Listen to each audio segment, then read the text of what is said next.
Update. My 26 female soon-to-be ex-husband, 30 male, attempted to end himself. Original post. We've been married for 3 years, together for 6 years. Thankfully no kids yet. 2 weeks ago, I found out that my husband was having an affair with his co-worker for 2 or 3 months. I packed my bags and within 2 days I had moved out of his house completely. I haven't filed for divorce yet. The thing is, he never said a word to me. When I confronted him, he just sat there quietly like a statue. It was super frustrating because he wasn't giving me an explanation. Not even a simple, I did it because. I called him a loser and left the next day. I didn't reach out, he didn't either. I thought maybe he has already invited a co-worker to live with him now that the wife is finally out of the picture. His sister and I have always been super close and she called me recently. We chatted. And I asked about him and a co-worker, but she told me that he has been following his normal routine as far as she knows. She doesn't visit him that often, so she didn't know much about how he's been doing. Well, I was angry and super upset. I thought that maybe still seeing the co-worker, but I had no one to confirm it. 2 days ago, he emailed me. It was long and confusing. I didn't gather much because it seemed his thoughts were all over the place. And there were just so many grammar and spelling mistakes that I had to read some of the lines multiple times to understand them. My hunch is that he was drunk because he's very proficient in English, both speaking and writing. I only gather a few things from the email. That he was sorry and he didn't want to ruin our marriage like this. And that his affair had nothing to do with me and I was too good for him and whatnot. It all just seemed pathetic and I felt so disgusted by him. I wasn't planning on replying, but I ended up writing a short email back. I told him when I'll be filing the petition for divorce and that he should shove his excuses up his butt. In my defense, I was pissed and emotional. He didn't reply to that. I thought that was the end of it and went to sleep. Then, his sister calls me sometime after 3 a.m. and gives me the news. This woman tells me that he tried to end himself by ingesting my mother-in-law's sleeping pills. I didn't believe it at first, but she's sobbing and screaming on the other side of the phone, so it was obviously real. To be honest, even now it feels like I'm in a dream. It just doesn't feel real. My mother-in-law was the one who found him, and he's in the hospital right now. I've been sitting in the same place for hours now. His sister didn't ask me to come. I didn't ask if I should visit. She gave me the news and hung up. I called her again in the morning. She told me she'd call me back, but she hasn't yet. I didn't want to bother her, so I didn't call again. I'm confused now. Should I go and visit him? Should I just stay where I am? I unofficially left him at his house 2 weeks ago. We haven't talked except for the emails. He did mention in the email that he had been feeling depressed, but I thought it was another one of his pathetic excuses for cheating. At times, I remember what he put me through and I feel angry and hurt again. But I obviously never wanted him to do such a thing. I'm not going to get back together with him either way. Our marriage is over for me, but I'm stuck. On one hand, I feel obligated to visit and take care of him, but on the other hand, I feel like I have lost the right to do that. Because I left him, I don't plan on going back. I don't have any friends to ask advice from, so here I am. Reddit, what do I do? Now for the top advice before reading the update. He did it to get you back. It's a classic manipulation technique. The attempt was genuine. He's literally in the ICU. Plus, he's never been the manipulative or abusive kind. So doing that as a manipulation tactic seems out of his character. Follow through. You left him because he cheated on you. Stay the course. While the attempt is unfortunate, that's a complication, not a reason to change your mind. He earned the consequences for his cheating and must deal. Don't feel any obligation to him now to take care of him or anything else. He has family, and for that matter, let the affair partner pitch in. It's just hard sitting here and not doing anything. We've been together for so long, and I feel like it's human decency to visit him or his family at least once. No, your presence is highly likely only going to complicate things. If you feel you need to stay informed because you care, talk to the sister. If he's so unwell that he attempted to end himself, then he's probably better off focusing on his recovery rather than seeing you right now. You would be a reminder of everything he did wrong that led to his actions. If, however, his actions were a manipulation tactic to get you to forget what he did by making you feel sorry for him, then going to see him would only reinforce that his behavior works, and you risking falling into a cycle of threats until you feel trapped. Tread carefully. Yes, I worked with self-harm attempts patients in the ICU, and when they were related to relationship loss, then the ex would show up, get their hopes up, and then have to crush them all over again. You are in no way responsible for this attempt he took, nor any future actions. If you have no desire to work on the relationship, then continue as you have with minimal contact. Be advised you will probably fall out with his family as their main concern here is making him feel better as quickly as possible, and they will see you as a key component. Ultimately and objectively, the best thing is to stay consistent with your behavior. Sorry you have had to endure so much in a short time. He made mistakes but was still your husband, so I'm sure you really have been hurting. Now for the update. I want to thank everyone who gave me advice on my previous post. I probably would have done something stupid had many of you not guided me. Many people mentioned how my presence would make matters worse, so I decided to not go. Instead, I dropped a message to a sister that she mustn't hesitate to call me if she or my mother-in-law need help with anything. I did mention in the message that it would be better if I don't visit or meet him for his own sake. She called me after a while and we had a long chat. There was a chance that he might have to pay a fine because attempted such act is punishable in our country. But as of now, he only needs to be rehabilitated once he's out of the hospital. He should be fine? His sister told me some technical stuff, but it's all a blur in my head right now and I can't seem to remember it properly. It's a lot to take in, and I'm having a hard time organizing my thoughts. Apparently, he broke it off with a woman he was having an affair with after I had left.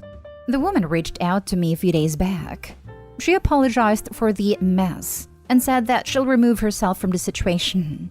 I don't intend on replying back to her. I know I'm going to lose my cool if I talk to her. His sister also requested me to wait a little longer before filing for divorce and give him some time. I agreed because him and his family are going through a lot, and I don't mind waiting a little longer. I asked her if she blamed me for his attempt, and she admitted that, for a while, she did think if I hadn't left, maybe none of this would have happened. But she understands why I did what I did, and I'm not responsible for his actions. I told her I was grateful to her for being so understanding when everything was so chaotic. Other than her, a few relatives also called me up and asked me to move back into his house because men slip up sometimes and I should forgive him. But I shut them down and made it clear that I'm not going to do that for my own sake and for my husband's sake as well. I'm not going to take him back just because he's a man, and it's okay for him to slip up. Well, if the roles would have been reversed here, these same people would have cussed me into oblivion. As for me, I think I'll try out therapy. Also try to reconnect with old friends and go out of the house more. Last year, I had made a list of historical places I want to visit in my city. I suppose I'll start with that. Again, thank you to you all helpful and kind people. Have a good day. Did the right thing, Opie. This is not on you at all. Therapy is a good start. Begin rebuilding your life and file for divorce when you are good and ready. I am sorry this happened to you. Nobody deserves to be in this situation. Men slip up sometimes and I should forgive him. I imagine those relatives wouldn't extend you the same grace. I'm glad you're doing what's best for you. Your soon-to-be ex-husband seems to be in self-destruct mode and only he can pull himself away from that spiral. You are not responsible for his actions. It sounds like you are making all the right decisions on your behalf, all the way up to putting his needs above your desire to be there physically at all. 2 to 3 months is unfortunately just too long of an affair to be reconciled, in my opinion, and a divorce is simply inevitable. If you felt true remorse for your sake, he would have opened up sooner or been more honest at the confrontation. I believe he's currently working through his own sorrow for himself and he's acted on his own self-pity. This was not because of you. This was despite you. This was, despite your devotion to the marriage, him acting on his own self-pity from the affair to the attempt self-harm. Therapy is really the only suggestion on his behalf, but please stay vigilant in your self-worth while navigating this difficult situation. I'm so glad Opie's looking out for herself first and foremost here. She's completely blameless. and will be much better off when they're fully extracted herself from the whole situation. Last story is titled, Update. My 40 male, wife 37 female won't stop reminding me that I asked her to terminate our daughter, 6 female.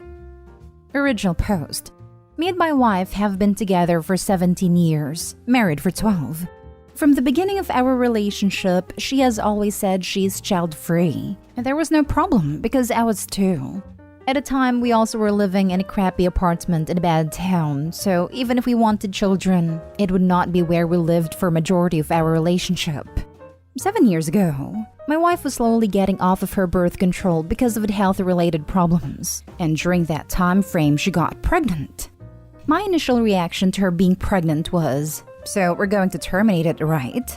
And my wife agreed. Set an appointment, then the day of the appointment decided she wanted to keep the baby because she grew connected to it. And if I didn't respect her decision, we should divorce. I love my wife, so I didn't divorce her and decided to try to be the best parent I could. I picked 3 jobs so we could move into a better neighborhood. And starting those 3 jobs made me extra stressed and anxious, and eventually leading me to be diagnosed with depression and anxiety, which I started to manage better now with the help of meds and therapy. She gave birth, we had our daughter, and anytime I smile, play with, or talk to my daughter, my wife is always around a corner saying, "Aren't you glad you decided to not get rid of her?" Or, "It's a shame you didn't want her." It's starting to spiral me back into depression because now I'm thinking I almost ended my daughter. But I'm also upset at my wife because my daughter doesn't understand what her mom means is off right now because she's 6. But if she were to recall what her mother said later in life, I fear it will make my daughter hate me. I don't know what to do at this point because now when I look at my daughter, I think in the back of my head I almost ended her. Now for the top advice before reading the update. Those comments are not okay at all. Your daughter will grow up hearing them. A long discussion is in order with your wife and maybe therapy. We do go to marriage counseling and she has gotten better on different problems of our marriage. It's just these comments that are affecting it badly. She needs individual counseling. This is a her problem. It's absolutely not normal, right, or fair for her to keep bringing this up as if it's a valid point or a gotcha moment. She also wanted a procedure. She went as far as to make an appointment before changing her mind. How has she conveniently forgotten this? You love your daughter. You worked incredibly hard to provide a safe and loving environment for her. As long as you're a good father, the past is irrelevant. You should let her know that you won't continue to tolerate her mistreatment. She either works on herself and stops being cruel and hurtful, or you'll divorce her, for the sake of your own mental health, and for the sake of your child. Only you know what she's like overall, but just from this glimpse, she sounds thoroughly unpleasant. You either need extreme counseling or a divorce. Your wife's behavior is not normal behavior at all. Bro, that is beyond messed up. It's been 7 years. You were going off a previous agreement. She made a decision, and you backed her. She is mistreating and manipulating you emotionally and damaging your relationship with your daughter. Frankly, I couldn't stay with someone who behaved in this way. And now for the update. First off, I want to thank you all for the advice, and before I give the update, I would like to answer a few questions majority had. Have we tried counseling/therapy? Yes. We are both in individual therapies and marriage counseling, as is my daughter with a child therapist. Why would you remain intimate while my wife was getting off of birth control? One of the things our counselor said to try was an active intimate life at least twice a week. Also, because we were both under the impression if she were to get pregnant, then we would terminate it. Why haven't you divorced yet? Because I grew up in a split household, and the amount of times my parents fought over custody for me and my siblings is not something I would want my daughter to grow up in. I also don't want only to see my daughter half the time. Now to the update.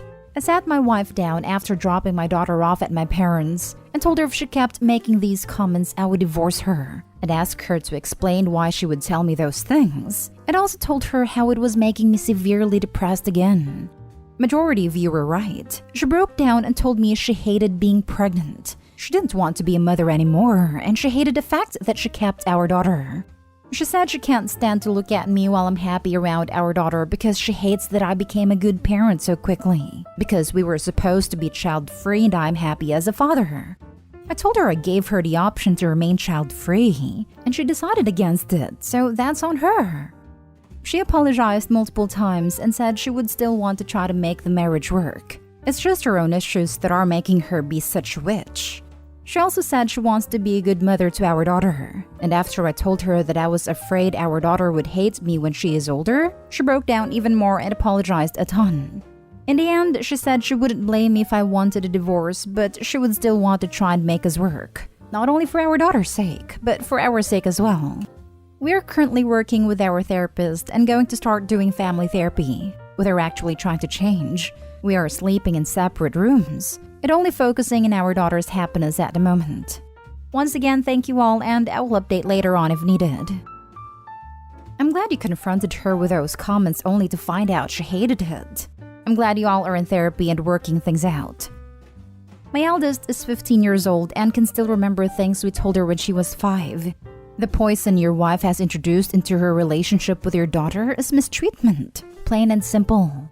She resents and regrets being a mother, and she is taking it out on your daughter because she resents the relationship you two have.